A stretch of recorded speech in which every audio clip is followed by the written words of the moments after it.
Olá, pessoal. Hoje vamos conversar aqui sobre revisão da literatura. Primeiro, vamos deixar claro o que eu vou falar sobre a revisão da literatura. Eu vou falar a revisão da literatura como um artigo científico de revisão da literatura, tá? Você pode fazer uma revisão da literatura buscando por meio de palavras, específicas. Você está buscando artigos porque você quer conhecer um pouco melhor aquele ambiente da pesquisa que você vai desenvolver, porque você quer saber se o objetivo que você pensou já não foi feito por outros autores, ou seja, você vai propor uma pesquisa, você tem que conhecer o cenário, tá? Isso é uma coisa. Não é disso que eu vou falar nesta gravação aqui, tá?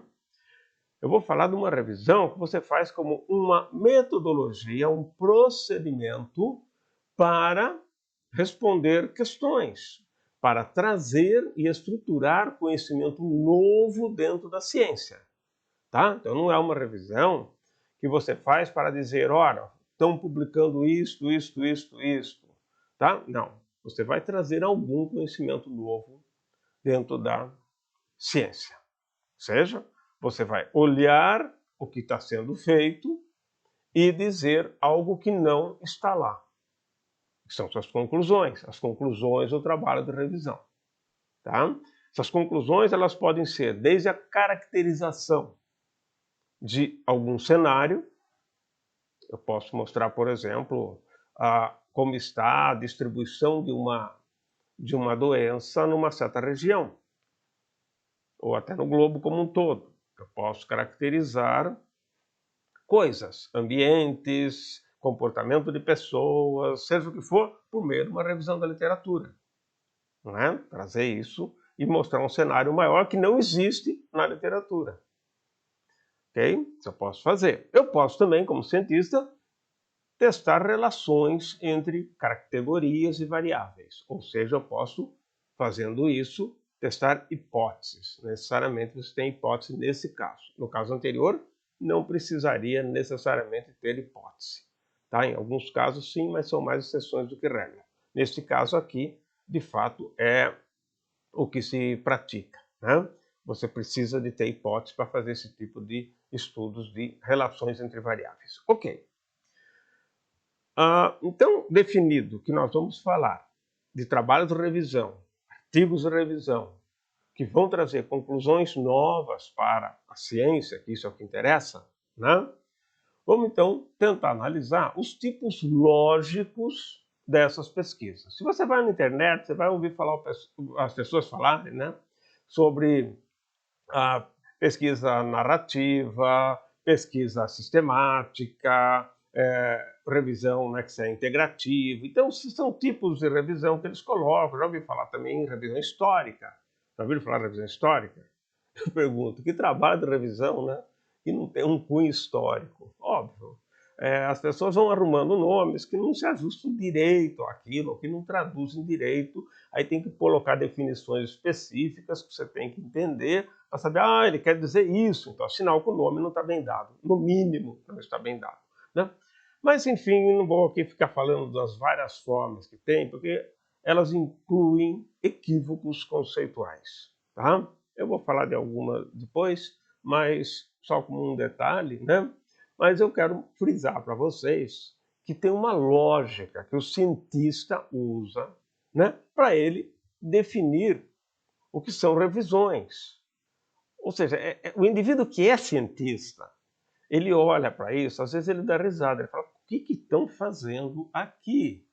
Né? Sendo que a coisa é muito simples, é muito simples. E uma outra coisa que vai estar envolvido nessa discussão também é a seguinte, que não dá para definir a qualidade de um artigo, tá, pelo tipo de metodologia que ele usa. Metodologia na ciência é a seguinte, seja qual for, ou ela está certa ou ela está errada. Se ela está certa, ela vai trazer conhecimento. E aquela conclusão tem que ser compatível com aquela metodologia e aquela conclusão tem que ser correta, adequada, se aceita. Tá? Se tiver uma conclusão meia boca, não se aceita. Então não tem essa conclusão é mais forte que aquela. Não, não. Tem o que dá para concluir e o que não dá para concluir. Em certas áreas, eles querem colocar categorias de procedimentos. Olha, esse daqui dá um conhecimento padrão ouro, esse daqui é padrão prata, esse aqui é padrão bronze, esse aqui, coitado, não tem nem padrão, padrão lata. Então, esse tipo de coisa, epistemologicamente, não existe. É uma questão de categorização que, na verdade, esbarra em certos preconceitos, né? E que tiram do cientista a capacidade de julgar trabalho por trabalho. Não importa você usar um padrão X, muito venerado, se você fizer uma besteirinha ali dentro, está errado, certo? E as pessoas chegam a colocar no título o nome para dizer, olha, eu estou aqui, ó, você está lá. Não é assim, não é assim. Veja bem, até nas revistas que a gente publica, o nome da revista agrega valor ao artigo, mas nem isso é 100%. Publiquei na Science. Olha, tem trabalho na Science que, passado 4, 5 anos, não recebeu uma citação, nem dos próprios autores. E aí? Então, pode não dizer muita coisa. Pode não dizer muita coisa. Está numa revista extremamente atual, publicando coisas top, de interesse atual para a ciência, e, de repente, ninguém usa.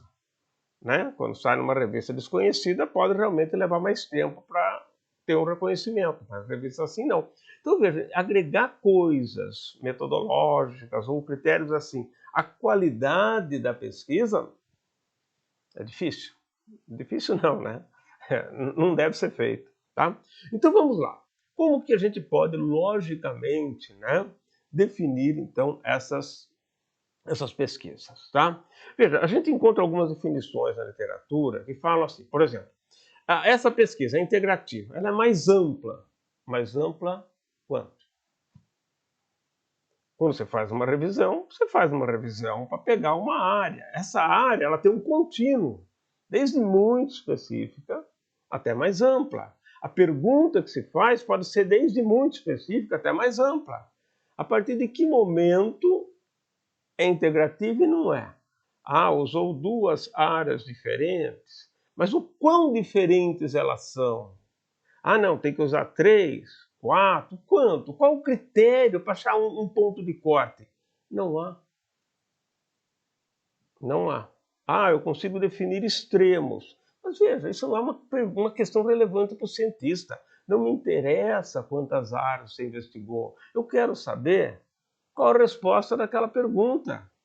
Eu quero saber se a resposta é aceitável ou não na ciência, ponto. E é isso que ele faz. Isso vai ser usado por pessoas que são especialistas, pessoas que trabalham com abordagens mais amplas. Mas e daí? Não se define isso baseado em abordagem, se é ampla, se é... porque não tem um ponto de corte. Tá? Então ficam definições só para dizer que é isso ou que é aquilo. Não, o que nós queremos saber é, cumpriu com os critérios científicos? Está baseado em evidências sólidas? Os trabalhos usados na revisão são confiáveis? Do que tem lá, dá para dizer o que o autor disse? Tá? Então isso é uma coisa. Às vezes fala assim, não, olha, tem pesquisas que usam, por exemplo, a integrativa, né, que usam desde trabalhos mais teóricos até trabalhos mais empíricos. E daí? Se o trabalho está aceito na ciência, ele é científico. Ponto. É isso que o cientista usa para fazer revisão. O resto é mania de querer dividir, gente. Mania, poxa vida. Vamos pensar cientificamente um pouco, vamos sair da classe escolar e ficar julgando as coisas. Então, mas esse usou trabalhos teóricos. Se ele usou trabalhos teóricos e tinha trabalho empírico importante, ele não usou, está errado. Se ele usou trabalhos empíricos e tinha trabalho teórico que ele não usou, também está errado, porque faltou trabalho importante no debate. O cientista, ele tenta estudar o assunto, não importa. Da mesma forma, usou quali, usou quanti. Se ele fez só quali e tinha trabalho quanti, ele está errado. A revisão dele já tem um viés, ele já restringiu o que não podia ser restrito. né? Então, veja, restringido, na verdade. Então, o que acontece? Veja que o cientista ele é livre para trabalhar com conhecimento. Ele não vive essas amarras. Essas amarras são coisas de professor que gosta de fazer divisãozinha. Tá? Então, é o erro do cientista, é o erro do pesquisador, que às vezes nem chegou na ciência ainda. Né? Fica lá fazendo pesquisinha e não conseguiu dar o salto para entrar na ciência. Então, isso é sério, porque isso passa para alunos. Sabiam? Passa para alunos. Passa na internet os erros. Olha lá, gente, aprenda aqui como fazer errado. Cuidado com isso. A carreira científica é tão bonita, não é valorizada, eu sei que não é. E fiquei nela sem ser valorizada, porque era o que eu queria. Tá? Ela era uma carreira tão bonita, por que nós temos que torná-la feia?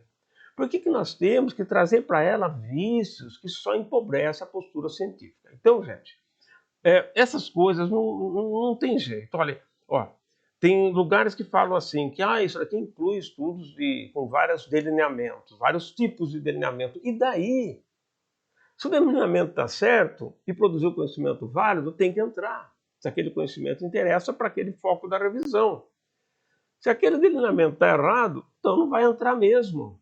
Então, veja, não dá para fazer uma pesquisa baseada em tipo de delineamento. Só trabalho prospectivo, só trabalho retrospectivo, só trabalho com delineamentos horizontais, ou seja, né, que tem o mesmo conjunto de dados acompanhados ao longo do tempo, ou só trabalhos que são transversais, né, que tem grupos independentes, numa leitura fechada assim. Como não pode? Então tira isso da ciência, se não pode, não é mania de achar que, escuta, pensa bem, um assunto, ele pode ser visto por várias abordagens, por vários métodos, e é isso que o cientista quer fazer. O cientista quer fazer isso. Ele não quer se fechar num bequinho. Olha, olhando por esse lado, eu vejo isso daqui. Mas o meu amigo olhou pelo outro e viu outra coisa. E daí? Nenhum dos dois olhou com os dois olhares.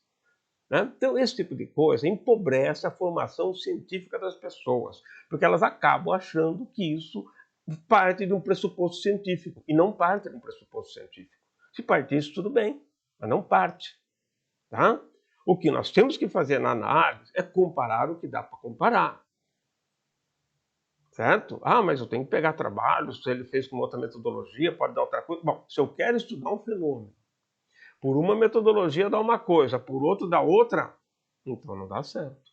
Tá? Então eu vou resumir para vocês quais são os 3 tipos lógicos que o cientista percebe que existem em termos de revisão, artigo de revisão. São 3. Um primeiro que existe, você vai chegar na literatura, você vai achar, só que ele não aparece com esse nome que eu vou colocar, é o que eu chamo de revisão assistemática. O que é revisão assistemática? Ela segue, mas não explicita, um procedimento de coleta de artigos para entrar na revisão, de forma clara e que eu possa, então, reproduzir esse estudo. Não tem esse procedimento descrito lá. Mas então o cara fez de qualquer jeito, ele pegou uns trabalhos. Não. Aí que está a diferença. Se ele fez de qualquer jeito, pegou um trabalhinho aqui, outro ali, isso não entra na ciência. Está morto. Publica em revista ruim. Está morto. Agora, mas tem casos que publica assim, em revista top. Por quê? Porque essas são as revisões em que quem escreveu são especialistas consagrados no mundo, na especialidade, consagrados internacionalmente, e são geralmente os artigos convidados pela revista, em que eles convidam pessoas que são já reconhecidas internacionalmente para escrever esses trabalhos. Né? Então, veja, aquele cara, ele está estudando aquilo há muitos anos, não é 5, 6 anos, 10 anos, não. Ele está ali dentro faz tempo. Ele já publicou várias coisas naquela área, ele é reconhecido. Então, ele é convidado para escrever um trabalho de revisão. A revista não vai pedir para ele dizer qual foi a base de dados que ele usou, as palavras-chave. Isso é ridículo. Por quê? Porque pressupõe-se que aquele indivíduo está absorvendo tudo que sai de interessante naquela especialidade. E ele, como especialista internacionalmente reconhecido, ele tem um nome a zelar. Ele não pode escrever besteira. Ele não pode esquecer um trabalho relevante, porque ele vai levar pedrada. Um autor desconhecido não leva pedrada, ninguém vai atirar no morto. Eles atiram em quem está vivo. Então, se o cara que tem nome fala uma coisa e outros podem criticar, eles vão criticar sim e pesado. Tá? Já vão criticar pesado. Então, veja bem, esse tipo de revisão ela é a sistemática para quem lê, porque lá não tem a metodologia quadradinha, tá? Mas esses caras foram convidados para falar, que nem quando você dá uma palestra, né? O indivíduo convida uma pessoa para dar uma palestra, por quê? Porque ele é um cara no momento. E ele vai dar a palestra de forma livre. E ele traz os conhecimentos dele. Não precisa ficar trazendo literatura para tudo. O cara trabalha com isso. É óbvio que ele não inventou aquilo. É óbvio que aquilo, se você for buscar, você vai achar base para aquilo. E palestra, ele vai contar. Se você precisar, você pode perguntar coisas no momento de pergunta, enfim. Tá? Então, é essa a abordagem. Esse é o primeiro tipo. Ele existe? Existe. Várias revistas convidam especialistas e não ficam perturbando muito especialistas. Ele foi convidado. Certo? Tá. Segundo tipo é o que a gente chama de sistemática, que são as revisões que qualquer um pode fazer, mesmo não sendo especialista, mesmo não sendo convidado. Ele faz espontaneamente no laboratório dele, na casa dele, no grupo de estudo dele, e submete ao peer review para as revistas, para a revista que ele está interessado. Se não for aceito, manda para outra. É um trabalho científico. Tá? Por que sistemático? Porque esse trabalho, como ele não é uma pessoa conhecida, ele não foi convidado, ele precisa passar pelo crivo. E para passar pelo crivo, ele tem que apresentar um trabalho científico que seja reproduzível. O outro sistemático também é, porque você pode tentar fazer uma revisão e mostrar que ele esqueceu de coisas importantes e que mudaria a conclusão. Aí você derruba aquele trabalho, derruba. Tá? Então, só que o que acontece? Ele só não explicita, mas é óbvio que aquele especialista escolheu isso bem escolhido. O outro, como eu estou aqui, eu não sou conhecido, não sei o quê, né? Então ninguém me convidou, eu vou submeter um trabalho. Aí eu escrevo, em qualquer área, na área que eu achar que eu domino, tá? Escrevo aquele trabalho lá. Lá eu tenho que mostrar certinho. Então, veja, eu tenho que permitir que outros especialistas busquem aqueles trabalhos que eu encontrei. Eu não vou listar todos os trabalhos. De tudo que eu encontrei, eu vou citar aquilo que eu usar. Nem tudo que eu encontrei eu vou citar. Né? Então, veja, ele é sistemático em permitir que se detecte aquilo. Então, o que você faz para que isso aconteça? Na metodologia, você tem que incluir o seguinte. Primeiro, em que bases de dados você fez a revisão? Porque mudando a base de dados pode aparecer revistas que não estavam na outra, ou em outras. Olha, eu fiz na base tal, tal e tal. Ok. Agora, que palavras você usou para buscar as informações relativas a essa pesquisa? Ou seja, para detectar os artigos. Que palavras você usou ou expressões que você usou? Terceiro, que regras booleanas de combinação você usou? Como você combinou essas palavras? Você fez com uma palavra de cada vez e pronto? Ou você combinou somando duas? Ou colocando esta e esta, né? Tem que ter as duas, se não tiver as duas não entra, então se só tiver uma não entra. Né? Se usou parênteses, se usou aquele asterisco. São coisas que você tem que colocar. Porque se eu não fizer dessa forma, eu não vou obter exatamente os mesmos trabalhos que você obteve. Outra coisa importante, que período você fez a revisão?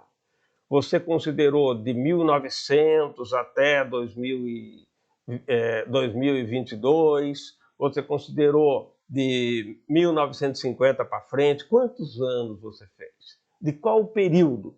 Porque eu tenho que fazer nesse período, porque fora pode ser que tenha trabalhos. E você tem que justificar tudo isso, tá? Então o período também é importante, né? Quando você faz isso, você obtém os trabalhos. E agora, se tiver algum critério que você usou para excluir algum trabalho, você tem que colocar. O que você não excluiu, está incluído. Portanto, certo? A inclusão é nata ali. Tá? Se você quiser falar, não, ao invés de eu excluir, eu procurei trabalhos que tivessem tal coisa. Então é mais fácil fazer isso e descartar o resto, né? Então é mais fácil procurar isso daqui. Então eu procurei tal coisa, eu estou colocando o critério de inclusão, mas eles são complementares. O que exclui, o que fica está incluído. E o que inclui, o que sobra, está excluído. É evidente. Tá? Então, isso é muito simples. Enfim, você coloca informações para que o indivíduo consiga reproduzir o seu trabalho. Então ele está entrando como se fosse um trabalho original de pesquisa, e ele é original, é só uma revisão. Mas ele é um trabalho original. Por quê? Porque ele está apresentando a metodologia, vai trazer os resultados, que são as informações desses trabalhos, e você vai analisar isso e trazer conclusões novas. Conclusões que não estão presentes na literatura ainda. Tá? Essa é a revisão sistemática. Essa revisão sistemática, ela pode ser feita de duas formas, duas divisões, por isso que vão dar três. Uma é a sistemática e a outra é a sistemática dividida de duas formas. Numa das formas, você usa as informações do trabalho, de cada trabalho, pode ser um resultado que ele apresentou, pode ser uma conclusão que ele apresentou, normalmente são mais as conclusões que você usa, né? E você usa as informações confiáveis que tem os trabalhos e que dizem respeito ao que você quer responder, tá? Você faz um arrazoado disso, né? E mostra como que dessas informações você chegou nas conclusões dessa revisão, ok? É isso que o cientista faz. Equivale a ele olhar de cima, todos os colegas estão publicando várias coisas em várias áreas, não importa o tamanho e a abrangência disso, não importa. Isso é definido pelo tipo de pergunta que você faz, pelo problema que você está investigando, né? Então, ele olha por cima e consegue ver coisas que ninguém viu. Porque ele tem uma visão mais geral do processo, é o que estava faltando naquele momento, essa visão mais geral. E dessa visão mais geral, obviamente, ele tem chance de extrair conclusões que não dava para extrair só olhando pedacinhos. É isso que ele faz. Tá? E ele fazendo assim, ele está fazendo, de certa forma, um pouco parecido com o que o filósofo faz. O filósofo trabalha com lógica, o cientista também. Ele usa lógica nessas análises. E ele trabalha com informações válidas, o filósofo, informações válidas na filosofia, para trazer ideias novas, partindo de ideias. E o cientista, fazendo essa revisão, ele também trabalha com as palavras, com o que eles estão dizendo, com as informações válidas, que o cientista considera válida. E com isso, então, ele constrói coisas novas. Tá? A revisão que é feita com estatística, é a meta-análise. A meta-análise, eu conheci ela no final da década de 90, assistindo uma palestra que teve no Albert Einstein, um hospital aqui de São Paulo, e estava tendo um evento da Associação Brasileira dos Editores Científicos, e eu estava lá como assistente, né? Eu estava assistindo a palestra, e o cara apresentou a meta-análise como uma grande novidade. Eu não lembro se foi 98, 97, por aí, né? Que teve esse evento lá. E lá eu fiquei sabendo pela primeira vez a meta-análise. Depois isso foi sendo ampliado e melhorado no mundo. Mas já é uma coisa mais antiga, de algumas décadas atrás, né? Que tinha, embora tenha começado já os resquícios lá no começo do século passado, mas demora para se impor, né? A meta-análise é o seguinte: eu não uso quaisquer trabalhos. Eu tenho que usar trabalhos que estão dentro do foco que eu quero, mas que têm metodologias muito parecidas. Por quê? Porque eu vou usar os resultados principais desses trabalhos para fazer uma análise estatística com esses números, então não é qualitativo, tem que ser quantitativo, né? Para fazer uma análise estatística com esses números, tá? E disso chegar a uma ao entendimento, porque ele nasce de uma problemática, onde tem polêmica, tem trabalhos mostrando que isso funciona, tem trabalhos mostrando que não funciona. Outros funcionam, não funciona, funciona, não funciona. Então você faz uma revisão desses trabalhos, seleciona aqueles que têm a mesma metodologia, porque você vai usar os resultados. E se eu comparar eu posso. Se eu usar numa mesma análise estatística, juntar números que vêm de procedimentos diferentes, aí eu baguncei tudo. Aí realmente não dá, né? Então você seleciona aqueles com o mesmo perfil metodológico. Pode ter pequenas diferenças, mas diferenças que você sabe que não vão interferir no resultado produzido, tá? Então, isso você pode ter. Por isso que o cientista não precisa de checklist. Ele sabe fazer uma meta-análise, tá? Agora, ele vai aplicar dentro dos procedimentos estatísticos para consumar o resultado da meta-análise e no final dizer, olha, a tendência é esta, ou seja, está mais para esse lado, ou está mais para o outro lado, ou está ainda indeciso, ou essa decisão já existia 5 anos atrás, a gente não percebeu porque não fez a meta-análise, coisas desse tipo, tá? Então, gente, tudo que você falar em revisão vai cair nesses 3 tipos. Ficar colocando nominhos é coisa muito escolar. Por favor, vamos cuidar dos nossos alunos, valorizando o cérebro deles. Vamos mostrar para os nossos alunos como eles conseguem pensar, eles conseguem entender. Porque se nós, como professores, bestificarmos os alunos, como é que a gente vai esperar produzir gente melhor que a gente? Nós estamos bloqueando que eles sigam, porque lá atrás não se ensinava com essas coisinhas. Lá atrás tratava a gente, como realmente gente pensante, não é?